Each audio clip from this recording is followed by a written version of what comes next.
नमस्कार। देखिए, इतिहास के पन्नों में ना कुछ कहानियां स्याही से नहीं बल्कि बलिदान से लिखी जाती हैं। और आज हम एक ऐसी ही कहानी की बात करने वाले हैं। एक कहानी त्याग की, स्वामी भक्ति की और एक माँ के उस फैसले की जो हमारी कल्पना से भी परे है। जी हाँ, ये दास्तान है पन्ना धाय की। हम अक्सर भारत को वीरों की भूमि कहते हैं, है ना? पर यह जानना जरूरी है कि इसके इतिहास को सिर्फ पुरुषों ने ही नहीं, बल्कि उन वीरांगनाओं ने भी सींचा है, जिनके त्याग ने, जिनकी कुर्बानियों ने शौर्य के नए मापदंड तय कर दिए। और आज की हमारी कहानी राजस्थान की एक ऐसी ही मिसाल के बारे में है। तो चलिए आज चलते हैं उस दौर में और जानते हैं उस महिला की कहानी जिसका नाम इतिहास में हमेशा हमेशा के लिए अमर हो गया। अच्छा, इस कहानी को ठीक से समझने के लिए ना सबसे पहले एक शब्द का मतलब जानना बहुत जरूरी है। धाय। तो ये धाय कौन होती थी? देखिए, धाय का मतलब सिर्फ एक सेविका या देखभाल करने वाली नहीं था, बिल्कुल नहीं। वो एक रक्षक होती थी। मतलब राजकुमार की जान, उसकी सुरक्षा, उसका भविष्य, सब कुछ उसकी जिम्मेदारी थी। ये पद आप कह सकते हैं भरोसे और कर्तव्य की सबसे बड़ी कसौटी हुआ करता था। तो हमारी कहानी का मंच सजता है 16वीं सदी के मेवाड़ में। और ये वो दौर था जब राज्य की नींव राजनीतिक अस्थिरता और साजिशों के तूफान से बुरी तरह हिल रही थी। तो इस कहानी के मुख्य किरदार कौन कौन हैं? चलिए एक नजर डालते हैं। देखिए, महाराणा संग्राम सिंह का निधन हो चुका है। अब उनके दो बेटे हैं। बड़े हैं विक्रमादित्य और छोटे हैं उदय सिंह। लेकिन कहानी में एक और किरदार है, बनवीर। ये राजा का ही एक रिश्तेदार है, जिसकी आंखों में मेवाड़ का ताज बुरी तरह चुभ रहा है। और बस इसी महत्वाकांक्षा से कहानी का सारा संघर्ष शुरू होता है। और बनवीर अपनी पहली चाल चलता है। वो धोखे से पीठ में छुरा घोंपकर पहले उत्तराधिकारी विक्रमादित्य की हत्या कर देता है और खुद को मेवाड़ का शासक घोषित कर बैठता है। ये विश्वासघात का पहला अध्याय था, जिसने पूरे राजवंश को तबाही के मुहाने पर लाकर खड़ा कर दिया। बनवीर की सोच एकदम साफ थी कि सिंहासन का सिर्फ और सिर्फ एक ही वारिस होगा, और वो मैं हूं। मेरे रास्ते में कोई नहीं आना चाहिए। उसकी ये सोच, आप समझ लीजिए, मेवाड़ के भविष्य पर मंडरा रहे एक बहुत बड़े खतरे का ऐलान थी।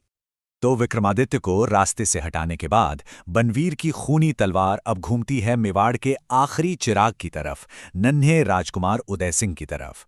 अब पूरे राज्य का भविष्य बस उस एक मासूम की सांसों पर टिका हुआ था। और बस यहीं पर कहानी उस मोड़ पर आ पहुंचती है जहां पन्नाधाय को इतिहास के शायद सबसे मुश्किल, सबसे कठिन चुनाव का सामना करना पड़ता है। जरा उस पल के बारे में सोचिए। पन्ना को खबर मिलती है कि बस कुछ ही देर में बनवीर राजकुमार उदय सिंह की हत्या करने के लिए आ रहा है। और उसी कमरे में राजकुमार के पास ही उनका अपना बेटा चंदन, वो भी सो रहा है। अब उन्हें एक ऐसा फैसला लेना है जिसके बारे में तो सोचना भी रूह कंपा देता है। बस एक सवाल, एक तरफ कर्तव्य और मेवाड़ का भविष्य, और दूसरी तरफ एक मां की ममता और उसका अपना बेटा। कर्तव्य या पुत्र? और अब आता है कहानी का वो पल, वो बलिदान जिसने पन्नाधाय का नाम इतिहास में हमेशा के लिए अमर कर दिया। पन्ना अपने दिल पर पत्थर रखती हैं और एक ऐसी योजना बनाती हैं जिसकी कोई कल्पना भी नहीं कर सकता। वो राजकुमार उदय सिंह को फलों की एक टोकरी में छिपाती हैं और एक भरोसेमंद इंसान के हाथों महल से सुरक्षित बाहर भिजवा देती हैं। और फिर राजकुमार के पलंग पर अपने जिगर के टुकड़े, अपने बेटे चंदन को सुला देती हैं, ये जानते हुए कि अगले ही पल क्या होने वाला है।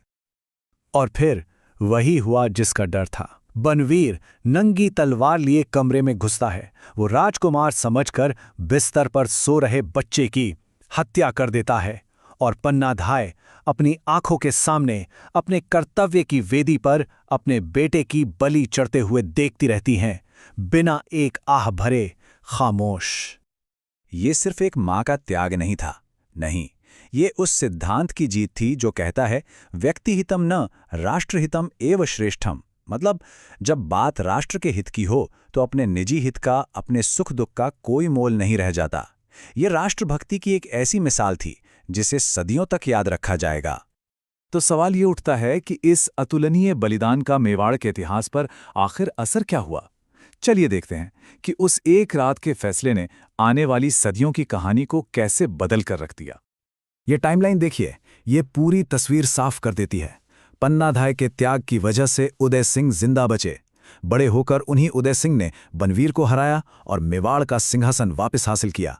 और फिर उन्हीं महाराणा उदय सिंह के घर जन्म हुआ भारत के महान वीर सपूत महाराणा प्रताप का। मतलब जिस महाराणा प्रताप के शौर्य और स्वाभिमान की कहानियां हम सब आज भी सुनते और सुनाते हैं, उनका अस्तित्व ही पन्ना धाय की उस एक रात की स्वामी भक्ति और उस अकल्पनीय बलिदान का नतीजा था। सोचिए जरा, इस पूरी कहानी का, इस पूरे बलिदान का सार बस इस एक पंक्ति में छिपा है। ये हमें इतिहास के उस अद्भुत कनेक्शन पर सोचने के लिए मजबूर करती है। इसका मतलब है, अगर पन्ना धाय न होती तो राणा प्रताप का अस्तित्व कैसे होता? ये सिर्फ एक सवाल नहीं है, ये हमें एक साधारण महिला के उस असाधारण त्याग की गहराई और उसके जबरदस्त प्रभाव को सोचने पर मजबूर करता है। एक ऐसा त्याग जिसने सिर्फ एक राजकुमार को नहीं, बल्कि एक पूरे राष्ट्र के गौरव को बचाया था।